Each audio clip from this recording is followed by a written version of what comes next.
So we make losing fat more complicated than it needs to be by doing this one thing that keeps us going round in circles. You see, if you eat a burger, pizza, dessert, whatever it is, it's usually based on emotion. If you've been watching my videos, then you probably already know how to lose fat. You just eat less than you burn by eating higher volume, healthier foods. But then why is it we can't just stick to doing that? It's because of emotion. Eating highly processed sugary foods is comfort food. It makes you feel good. It tastes nice, so it gives you that instant dopamine. So when you're stressed out, tired, or upset, you then resort to having something that's going to make those feelings disappear in the short term. But what if I told you that this way of eating is the only reason why you're stuck and you're not able to lose fat? Then would you want to know how to change it? Well, in this video, I'm going to be explaining the steps that helped me overcome this bad habit, which allowed me to go from looking like this to this. Step 1 is to identify the trigger. So you need to figure out what causes you to emotionally overeat. It could be stress from your job, family, it could be boredom, or it could even be loneliness. I know I generally tend to emotionally eat when I'm stressed out. If something stresses me out, then I turn to food for comfort. Now, once you figured out your reason, then you need to have a look at what foods you turn to. So is it something sweet or is it something savory? So the first step is self-awareness. You need to understand your own patterns. Someone could be emotionally eating for this reason, and you could be emotionally eating for a completely different reason.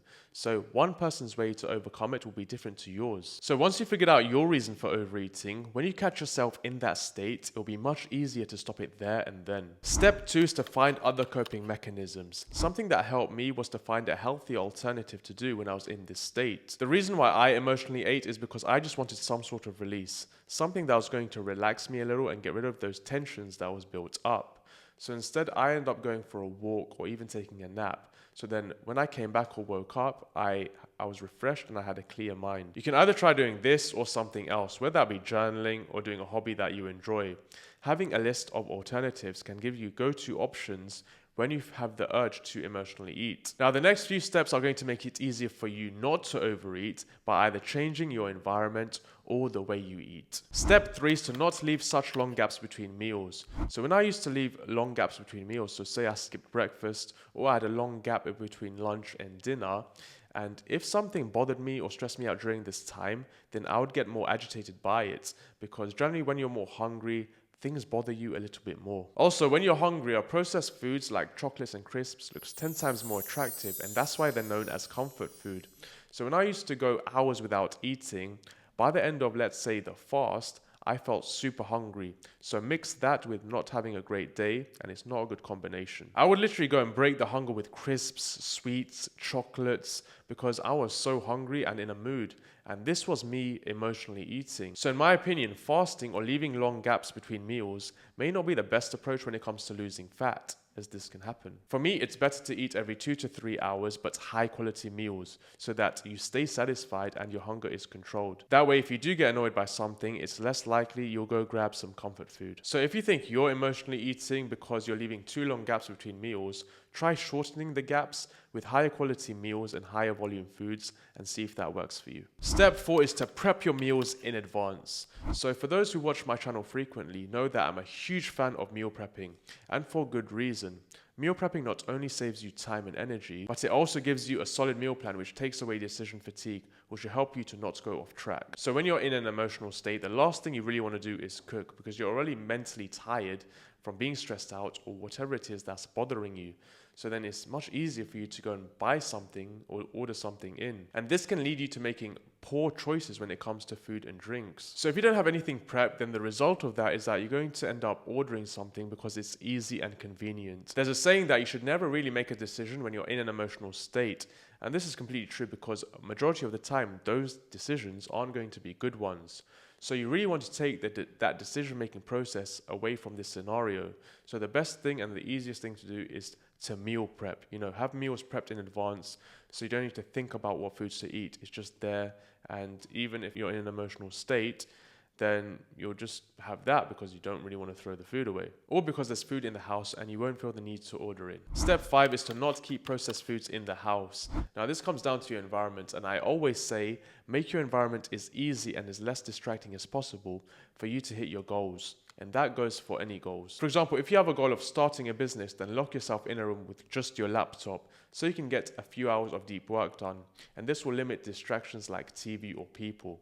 Or if you want to lose weight, then just get rid of the foods that are holding you back. They both imply the exact same thing. The less distractions that you have, the easier it is for you to stay on track. So that is why when I go on a cut, the first thing I do is throw out all of my junk food and not keep them anywhere near me, because when there is no access, there's really no will to eat them, even if I'm stressed out. So guys, make sure to not keep these kind of foods lying around in the house, and that way you won't be tempted to eat them. Step number 6, always ask yourself, is this decision going to be worth it or not? So doing the training, the steps, the cardio every day is all hard work and it takes a lot of effort. So what's the point of cancelling all that out with one poor decision? So doing all of that is hours and hours upon effort. And imagine you're undoing all of that effort you're putting in with a few seconds of dopamine. So if you're doing that, then you're really kind of wasting your time during the week doing all of this training and cardio. The unfortunate thing is that most people don't realize they're doing this, and this is why they stay stagnant. They're doing all of the hard work, but when it comes to controlling what they're putting in their mouth, they can't do it. When I'm trying to cut fat, before I consume something that I know will hold me back, I always ask myself, is consuming this thing really worth it? Or is it just going to undo all of the hard work that I've been putting in for weeks? If it's the latter, then I make sure to put the fork down and not eat it. By doing this one thing, it allows me to keep making progress. And I don't want you guys to fall into the same trap as everybody else, because you're not going to make any progress and ultimately it's going to suck. So instead, before you consume something that you know may hinder your progress, just ask yourself, is consuming this thing really worth it after everything I'm doing? Just think about those grueling cardio sessions, the hours and hours you put into cardio and training. And if you think about that, I guarantee your decision will change. Step number 7, I'm human. Sometimes I slip up, and if I do, I don't feel bad about it. You're going to emotionally eat sometimes, whether you're stressed out or you're just upset about something. We're not robots. We all have emotions. To not get emotional about every single thing is almost impossible. Even when I'm in a fat loss phase, I mess up. I'm not perfect. Sometimes I want to eat something that's not on my meal plan because I'm just not in the right headspace. But if I do this, then the next day I just don't feel bad about it, because that only really happens 2% of the time. The other 98% of the time, I'm on track and I'm on my diet. Emotional eating once in a while is not that bad. It's not really going to do any harm. The problem is when you keep doing it over and over again, and it just becomes this vicious cycle. You keep overthinking about it, you get even more stressed out, even more upset, and you keep just doing it over and over again because of your emotions. So that's when, if you keep doing this for weeks and for months, that's when you won't lose any fat. So guys, if you do have a day where you emotionally overeat for some reason, just don't think about it so much, don't worry about it. Just understand that even guys with the best physiques in the world, like Chris Bumstead, even they sometimes aren't in the right headspace, so they eat something that's not really on their diet plan. This can happen to really anyone. Just make sure that you don't keep thinking about it the next day and it becomes this bad cycle. Just know that it happened and use the steps that I covered in this video to make sure that it doesn't happen frequently. And always remember, the quicker you want to get to your goal, the faster you need to start changing this. So guys, that's the video. Hope it helped. And let me know down in the comments if you're someone that struggles with emotionally eating and the actions you're currently taking to try and stop that. And remember to smash the like button and subscribe to the channel if you haven't already. And if you want to know the foods that I suggest to avoid when you're trying to lose belly fat, then I recommend watching this video next. And remember, stay natty, stay lean, and peace. Whew.